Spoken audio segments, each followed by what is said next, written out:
మనం ఇప్పుడు ప్రస్తుతానికి కంచి కామాక్షి టెంపుల్లో ఉన్నామండి. అష్టాదశ శక్తి పీఠాల్లో ఎనిమిదవదైన అమ్మవారి నాభిస్థానం దగ్గర ఉన్నాము. మీరు మొత్తం వ్యూ ఇక్కడ నుంచి చూడొచ్చు.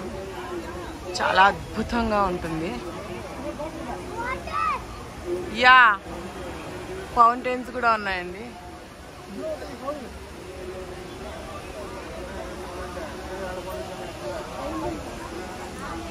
చాలా బాగుంది.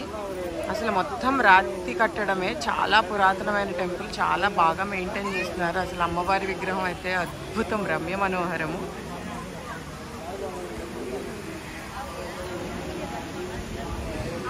ఇది నాభి స్థానంలో ఉండడం వల్ల ఈ టెంపుల్కి వచ్చి దర్శించుకున్నట్లయితే గనక సంతాన సమస్యలు, ఉదర సమస్యలు, ఆరోగ్య సమస్యలు అన్నీ కూడా పరిష్కారం అవుతాయని భక్తుల నమ్మకము. అందరూ వచ్చి దర్శించి తరించగలరు అని ప్రార్థన.